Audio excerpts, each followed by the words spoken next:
Satu orang tewas akibat kecelakaan pesawat di Jalan Bebas Hambatan Laredo, Texas, Amerika Serikat. Penyelamatan korban berlangsung dramatis.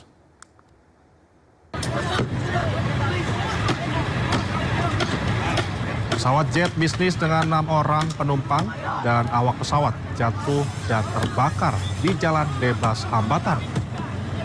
Kobaran api membesar membuat pengemudi kendaraan yang melintas berhenti dan meninggalkan kendaraan mereka.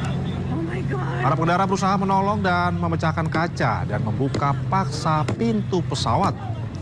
Belum diketahui apa penyebab kecelakaan, namun diduga karena kegagalan mesin.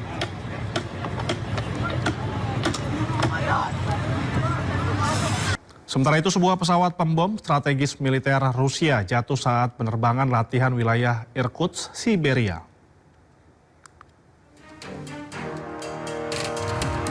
Jatuhnya pesawat pembom strategis Rusia Tu-22M3 jatuh ke tanah di desa Kamenka, diikuti kepulan asap tebal yang membumbung tinggi dari lokasi jatuhnya pesawat. Juga kecelakaan pesawat akibat kegagalan mesin. Terkait insiden tersebut, keempat awak kapal berhasil melontarkan diri dengan selamat. Pesawat pembom supersonik era Soviet ini telah digunakan Rusia dalam operasi tempur di Suriah dan juga Ukraina.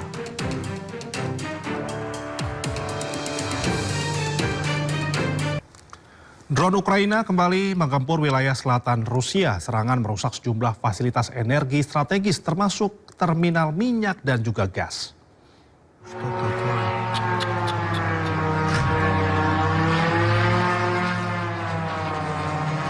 Militer Ukraina dan Dinas Keamanan Ukraina mengonfirmasi bahwa drone mereka menyerang sejumlah target di Rusia. Serangan menargetkan fasilitas minyak dan gas di wilayah Krasnodar serta fasilitas pengolahan dan pompa minyak di wilayah Volgograd. Salah satu target utama adalah terminal dan menghantam 5 tangki bahan bakar serta 2 fasilitas bongkar muat minyak. Serangan memicu kebakaran di area penyimpanan dan depot transportasi kargo.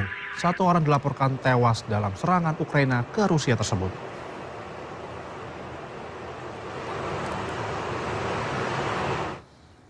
Tentara Zionis Israel memblokade akses warga desa Deir Abu Mas'al di barat laut Ramallah, Palestina. Zionis Israel juga melakukan aksi penembakan melukai seorang jurnalis.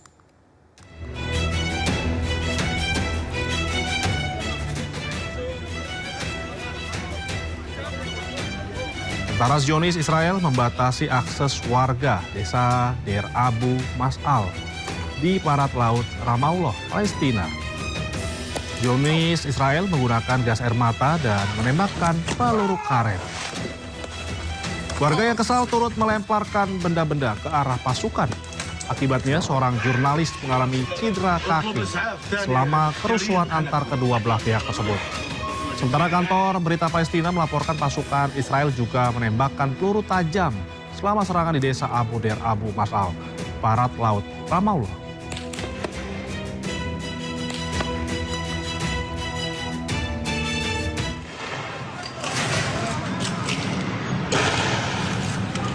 Sementara itu pasukan militer Israel menembakkan gas air mata di kota Al-Bireh di tepi barat Palestina. Warga dan jurnalis di sekitar lokasi dipaksa meninggalkan lokasi untuk menyelamatkan diri. Kota Al-Bireh tepi barat Gaza kini berada di bawah invasi militer Israel. Padahal Al-Bireh yang merupakan ibu kota administratif Ramallah tercatat sebagai bagian dari Palestina.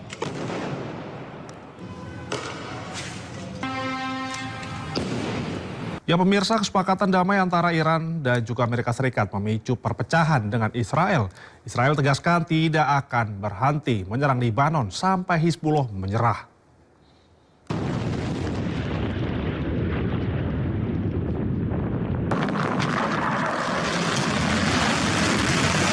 Perang antara Israel, Amerika Serikat dan Iran memasuki tahap akhir.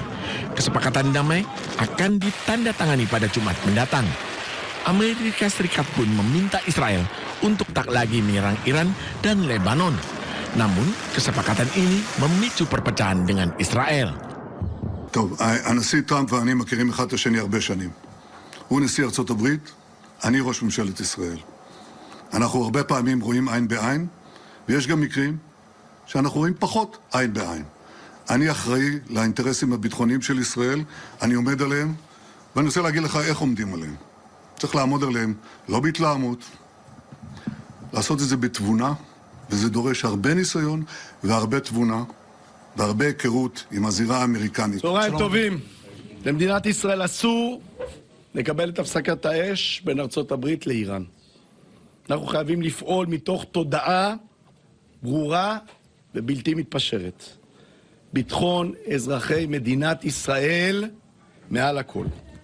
מדינה ריבונית אינה קבלן ביצוע של שום מעצמה. היא אינה מחויבת להסכמים שסותמים את הגולל על היכולת שלה להגן על העם שלה. Israel pun hingga kini terus menyerang Lebanon. Mereka beralasan menargetkan pasukan Hizbullah yang berlindung di rumah-rumah warga di Lebanon Selatan. Israel berjanji akan terus menyerang Lebanon sampai Hizbullah menyerah. Ya pemirsa, situasi perayaan kemenangan tim basket New York Knicks berubah menjadi tidak terkendali setelah ribuan warga memadati sejumlah titik kota New York, Amerika Serikat. Di tengah kekacauan, petugas mengeluarkan tembakan di kawasan Times Square, Manhattan. Dampak dari kericuhan, sejumlah fasilitas umum dan kendaraan milik warga rusak.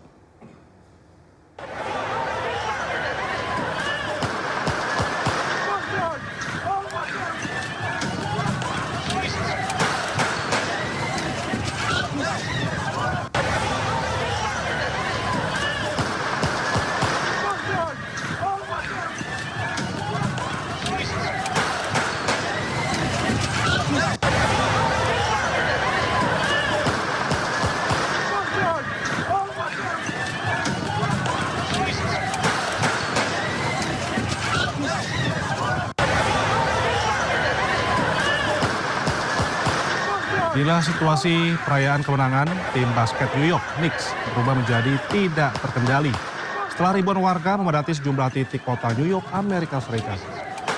Di tengah kekacauan, petugas mengeluarkan tembakan di kawasan Times Square, Manhattan. Dampak dari kericuhan, sejumlah fasilitas umum dan kendaraan milik warga rusak.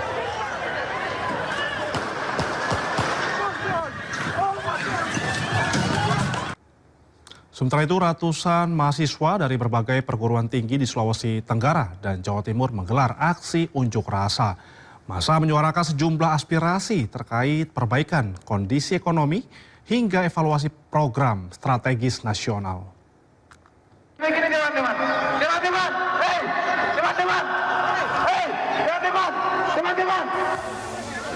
Aksi unjuk rasa mahasiswa yang tergabung dalam Badan Eksekutif Mahasiswa Fakultas Keguruan dan Ilmu Pendidikan Universitas Halu Oleo di depan kantor DPRD Provinsi Sulawesi Tenggara di Kota Kendari berlangsung ricuh.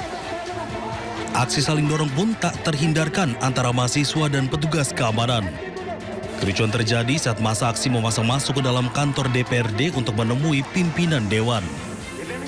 Namun upaya tersebut dihalangi petugas Satuan Polisi Pamong Praja yang berjaga di lokasi. Aksi ratusan mahasiswa dari berbagai universitas di Jawa Timur memadati Jalan Gubernur Suryo di depan Gedung Negara Gerahadi, Surabaya. Massa aksi bergantian menyampaikan orasi dan menuntut pemerintah melakukan perbaikan kondisi ekonomi yang dinilai memberatkan masyarakat. Aksi demo ini berlangsung dengan penjagaan ketat petugas kepolisian. Tim Liputan iNews melaporkan.